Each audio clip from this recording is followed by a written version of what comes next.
Alhamdulillah Alhamdulillahilladzi nahmaduhu wa nasta'inuhu wa nastaghfiruh wa natubu ilaih wa na'udzu billahi min syururi anfusina wa min sayyiati a'malina may yahdihillahu fala mudhillalah wa may yudlil fala hadiyalah.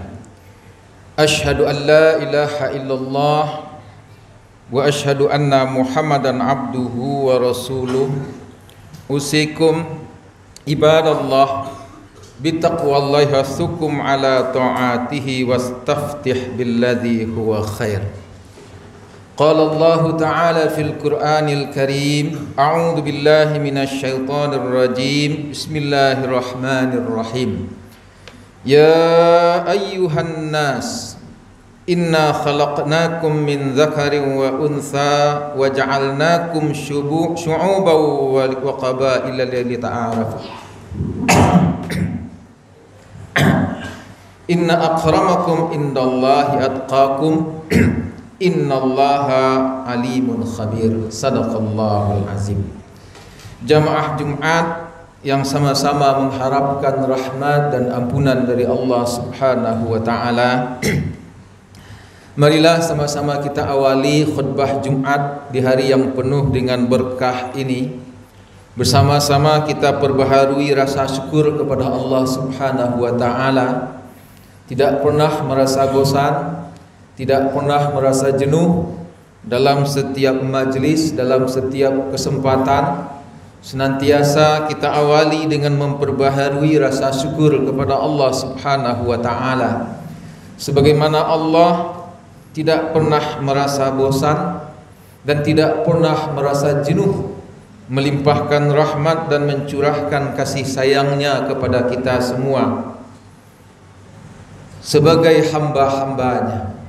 Salawat beriring salam semoga dilimpahkan kepada junjungan kita Nabi Muhammad sallallahu alaihi wasallam, seluruh anggota keluarga beliau, para sahabatnya dan seluruh pengikutnya sampai yaumil qiyamah.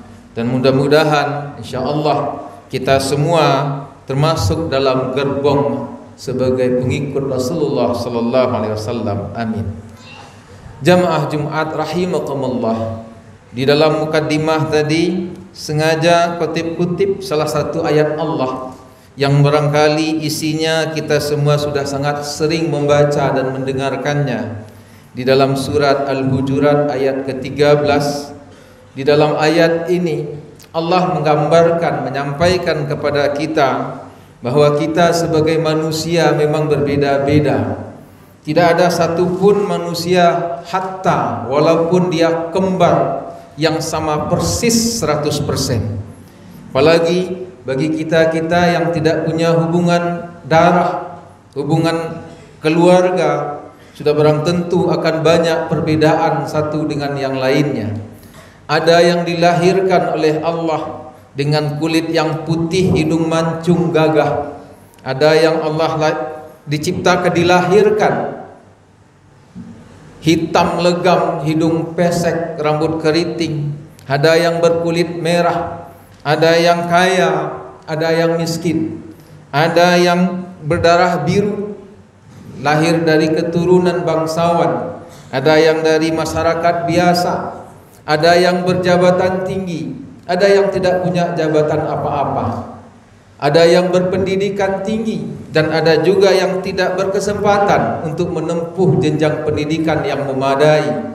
Tetapi jamaah sekalian, apakah Allah tidak adil ketika Allah menciptakan kita dan mentakdirkan hidup di dunia ini dengan beragam bentuk tadi? Karena Allah yang maha adil, ternyata ukuran kemuliaan tidak diukur dari status sosial. Inna akramakum indallahi atqakum. Dan orang yang paling mulia di antara kalian adalah orang yang paling bertakwa. Bukan orang yang paling gagah, bukan orang yang paling cantik, bukan orang yang paling tinggi jabatannya, bukan orang yang paling tinggi pendidikannya. Tetapi sekali lagi jemaah sekalian, satu-satunya ukuran penting yang Allah jadikan sebagai tolak ukur untuk menilai kualitas seorang manusia inna akramakum indallahi atqakum, yaitu orang-orang yang paling bertakwa di antara kalian. Ma'asyiral muslimin rahimakumullah, seruan untuk meningkatkan ketakwaan ini menjadi salah satu rukun ketika khatib menyampaikan khutbahnya di setiap Jumat. Artinya dari Jumat ke Jumat kita senantiasa diserukan dan diingatkan, diberi kesempatan oleh Allah untuk meningkatkan derajat ketakwaan kita, untuk meningkatkan derajat nilai kemanusiaan kita. Jamaah Jumat rahimakumullah, sekarang yang menjadi pertanyaan bagi kita semua, yang menjadi renungan bagi kita semua, setiap Jumat minimal kita mendapat seruan takwa, seruan untuk meningkatkan kualitas ketakwaan kita. Apakah memang sudah terjadi peningkatan ketakwaan bagi kita semua? Jemaah Jumat yang sama-sama mengharapkan rahmat, hidayah dan ampunan dari Allah Subhanahu wa taala, untuk mencoba mengoreksi kembali, mencoba merenungkan kembali apakah sepotong kata yang sering kita ucapkan, sepotong kata yang sering kita lantunkan ini betul-betul memiliki makna dalam kehidupan kita sehari-hari. Teringat kita ketika pada satu saat Khalifah Amirul Mukminin Umar bin Khattab radhiyallahu an bertemu dengan salah seorang sahabatnya Ubay bin Ka'ab. Kemudian Umar bertanya, "Ma huwa taqwa?" Apakah itu takwa? Kita pahami di sini ketika Umar bin Khattab bertanya kepada Ubay bin Ka'ab, apa itu takwa? Bukan berarti Umar bin Khattab tidak memahami apa itu makna takwa. Kita sama-sama tahu dalam sejarahnya, Umar bin Khattab karena begitu kuat tinggi derajat ketakwaannya, Allah limpahkan hikmah Furqan kepada Umar bin Khattab sehingga digelari dengan Al-Faruq. Iblis pun segan berpapasan dengan Umar bin Khattab. Tetapi ini adalah kebiasaan para sahabat, generasi tabi'in dan salafus saleh. Di dalam banyak kesempatan selalu mengingatkan kembali, memperbaharui kembali yang menjadi bekal utama dalam kehidupannya. Ma'asyiral muslimin rahimakumullah. Kali lagi, pernah satu saat ketika Umar bin Khattab minta nasihat kepada salah seorang sahabat, hanya dengan satu kata nasihatnya tetapi mampu mengakibatkan gemetarnya lutut Umar bin Khattab dan tersungkur. Apa nasihatnya? Ittaqullah, takwalah engkau kepada Allah. Nah, jamaah sekalian, sekali lagi ketika diulang-ulang Umar bin Khattab bertanya, bukan berarti tidak paham, tetapi upaya untuk memperbaharui, menyegarkan dan memperdalam hikmah dari kata-kata takwa ini. Kemudian Ubay bin Ka'ab menjawab dengan pertanyaan, pernahkah engkau melewati satu jalan yang penuh dengan onak, penuh duri, penuh dengan ujian dan tantangan? Kemudian Umar menjawab, pernah. Lalu apa yang engkau lakukan? Lalu Umar menjawab, saya akan bersiap-siap, saya akan berhati-hati, saya akan berjalan dengan penuh kewaspadaan. Itulah takwa. Ma'asyiral muslimin rahimakumullah. Beranjak dari dialog ini, Said Qutb di dalam kitabnya Fi Zilalil Quran mencoba memaparkan kepada kita salah satu sisi dari hakikat takwa. Kata beliau, itulah dia takwa, kepekaan hati, sensitivitas, kewaspadaan, kelembutan dan kekhawatiran yang terus-menerus. Khawatir, waspada dalam menempuh perjalanan hidup yang penuh dengan onak dan duri kehidupan. Ma'asyiral muslimin rahimakumullah. Tentu masih menjadi bias bagi kita, masih belum terlalu jelas. Salah satu kata kunci yang disampaikan adalah kepekaan hati, sensitivitas. Lalu apa yang dimaksud dengan kepekaan hati? Salah satu kata kunci yang dimiliki oleh orang-orang yang bertakwa ini, atau dalam bahasa lain, salah satu upaya kita untuk mengukur adakah peningkatan dari Jumat ke Jumat, dari bulan ke bulan, dari waktu ke waktu, kualitas ketakwaan kita di sisi Allah Subhanahu wa taala.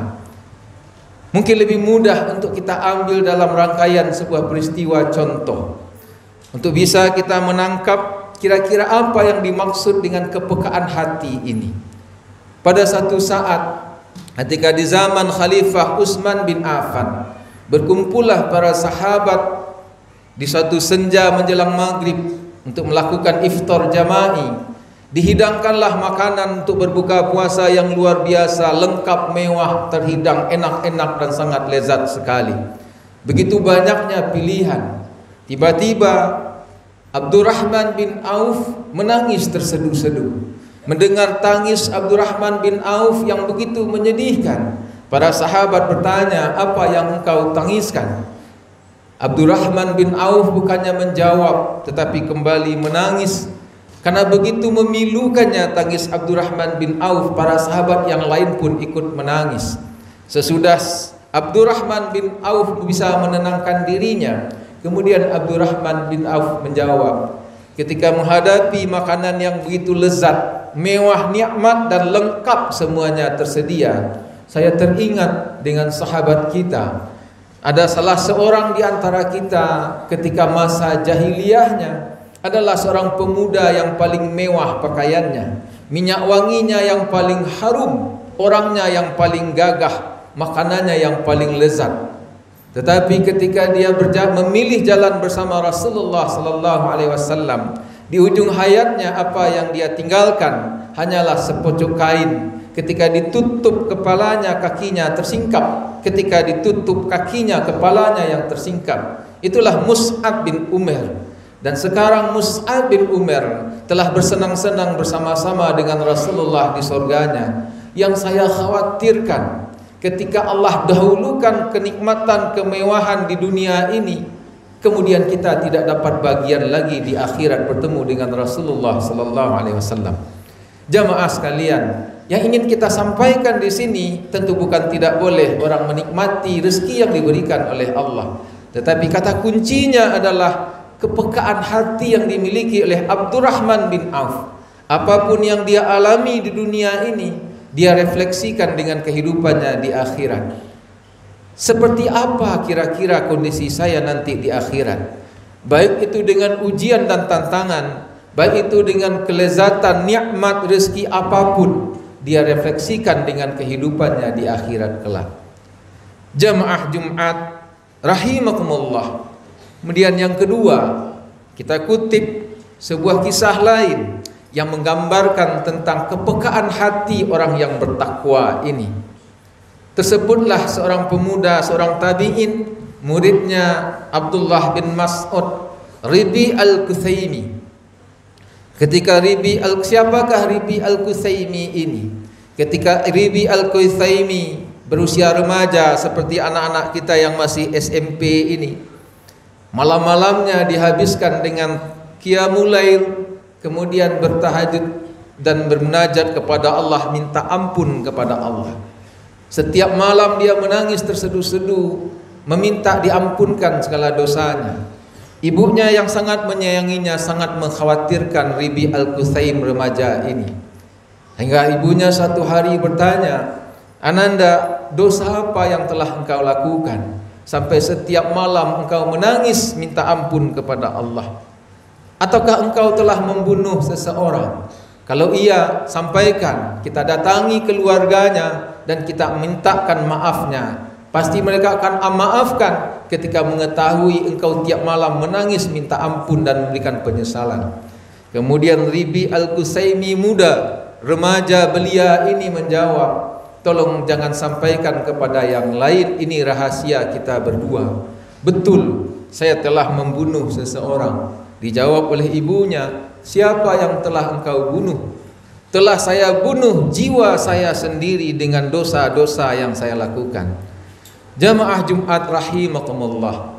Begitu rupa kehidupan remaja Ribi al-Quthaim, tetapi dia senantiasa merasakan dirinya berlumur dosa. Yang kalau dibandingkan dengan kehidupan kita sehari-hari, barangkali ibaratkan siang dan malam.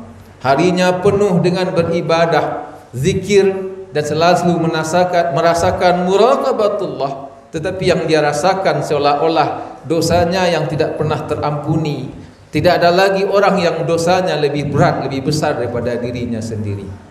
Tetapi yang ingin kita sampaikan jamaah sekalian terkait dengan kepekaan hati ini. Pada suatu hari Ribi Al-Quthaim mengikuti rombongan Abdullah bin Mas'ud melakukan perjalanan, melakukan sebagai rombongan musafir. Ketika itulah melewati, kalau istilah kita sekarang, ada pabrik pembakaran batu kapur. Ketika mendapati tungku pembakaran batu kapur ini, melihat bongkahan batu kapur dimasukkan ke dalam tungku, kemudian menggelegak-gelegak, mendesis-desis dan berdentum-dentum, berbunyi-bunyi. Ketika itulah Ribi Al-Quthaim tiba-tiba dia pingsan sejenak. Ketika dia sudah bangun kembali, kemudian Abdullah bin Mas'ud dan para sahabat bertanya, ada apakah dengan gerangan? Penyakit apa yang kau dapatkan?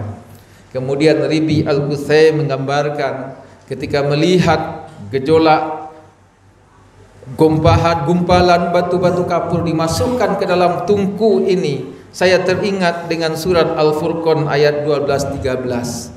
Ketika itu Allah menggambarkan idza ra'athum mim makanin ba'id sami'u laha taghayyuzan wa zafira. Apabila neraka itu melihat mereka dari tempat yang jauh dan mereka mendengar kegeramannya dan suaranya yang menyala-nyala. Wa iza ulqu minha makanan dayiqam muqarranina da'u hunalika subura. Dan apabila mereka dilemparkan ke tempat yang sempit di neraka itu dengan dibelenggu, mereka di sana mengharapkan kebinasaan. Yang dibayangkannya ketika batu kapur dilemparkan adalah dirinya yang dilemparkan ke dalam neraka jahanam. Ma'asyiral muslimin rahimakumullah. Ketika kita renungkan sejenak, salah satu kata kunci dari takwa yang menjadi tanda indikator kemuliaan kita di sisi Allah adalah kepekaan hati, sensitivitas, seperti tadi digambarkan oleh Abdurrahman bin Auf dan Ribi bin Quthaimi. Pertanyaannya, sudah sejauh mana kira-kira kepekaan hati ini telah kita miliki? Dari Jumat ke Jumat, dari hari ke hari, dari bulan ke bulan, kita melewati kehidupan kita dengan berbagai bentuk aktivitas. Apakah betul-betul sudah meningkatkan kualitas kemanusiaan kita di sisi Allah Subhanahu wa taala? Barakallahu lakum fil Qur'anil azim wa nafa'ani wa ikum bima fihi minal ayati wa zikril hakim. Aqulu qawli hadza wa astaghfirullahal li wa lakum wa lisa'il muslimina min kulli dhanbin fastaghfiruhu innahu huwal ghafurur rahim.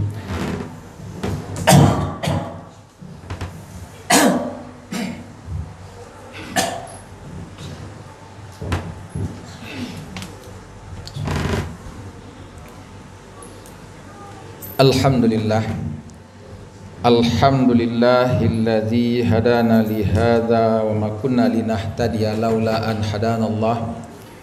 Asyhadu an la ilaha illallah wahdahu la syarikalah wa asyhadu anna Muhammadan abduhu wa rasuluh. Allahumma shalli wa sallim ala Muhammad wa ala alihi wa sahbihi ajmain wa man tabi'ahum bi ihsan ila yaumiddin. Amma ba'du, faya ayyuhal mu'minun ittaqullaha haqqa tuqatih wa la tamutunna illa wa antum muslimun.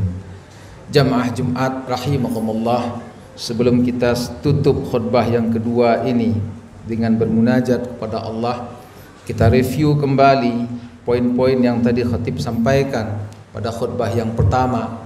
Mudah-mudahan poin-poin yang disampaikan tadi bisa kita ambil dan kita bawa pulang, kemudian kita amalkan dalam kehidupan kita sehari-hari, betul-betul mampu meningkatkan ketakwaan kita di sisi Allah. Jamaah sekalian, Allah menciptakan kita dilahirkan memang berbeda-beda, bervariasi. Dari segi tampilan fisik sangat beragam. Ada yang gagah, ada yang putih, ada yang hitam, bahkan ada yang berkulit merah. Ada yang rambutnya keriting lurus, ada yang kaya, ada yang miskin, ada yang punya jabatan, tapi ada yang tidak punya jabatan apa-apa. Ada juga orang yang berkesempatan menempuh pendidikan yang tinggi sekali, tapi ada yang tidak berkesempatan untuk menempuh pendidikan. Tidak perlu kita khawatir, Tidak perlu kita merasa bersedih, karena satu ukuran yang Allah berikan kepada kita, inna akramakum indallahi atqakum, orang yang paling bertakwa di antara kita. Bagi orang-orang yang bertakwa pun tentu ketika menilai manusia lain tidak dilihat dari derajat sosialnya, tapi dia melihat dari ketakwaannya. Seorang budak sekalipun ketika orang bertakwa itu jauh lebih mulia dari seorang bangsawan yang hebat tetapi dia tidak bertakwa kepada Allah. Salah satu kata kunci ketika kita ingin mencoba merenungkan sejenak sejauh mana takwa yang sangat normatif ini kita bisa mengukur dari apa yang disampaikan oleh Syekh Qutb. Salah satu kata kuncinya adalah kepekaan hati, sensitivitas. Sejauh mana hati kita telah sensitif, hati kita telah peka ketika menghadapi apapun di dunia ini, kita refleksikan dengan seperti apa kira-kira kondisi kita terhadap kehidupan kita di akhirat kelak. Mudah-mudahan kita semua termasuk orang-orang yang senantiasa meningkatkan ketakwaan di sisi Allah dari waktu ke waktu, dari minggu ke minggu, dari bulan ke bulan, sehingga menjadi hamba-hamba Allah yang termasuk hamba Allah yang mulia. Wa'lamu anallaha malaikatu salluna 'alan nabi sallu alaihi wa sallimu taslima. Allahumma salli wa sallim ala Muhammad wa ala alihi wa sahbihi wa tabi'in ajma'in bi rahmatika ya arhamar rahimin. Allahumma ighfir lil mu'minina wal mu'minat wal muslimina wal muslimat al ahya'i minhum wal amwat. Allahumma arinal haqqa haqqa warzuqna ittiba'ah wa arinal batila batila warzuqna ijtinabah. Rabbana la tuzigh qulubana ba'da idh hadaitana wa hab lana min ladunka rahmah innaka antal wahhab. Rabbana atina fid dunya hasanah wa fil akhirati hasanah wa qina adzabannar walhamdulillahi rabbil alamin.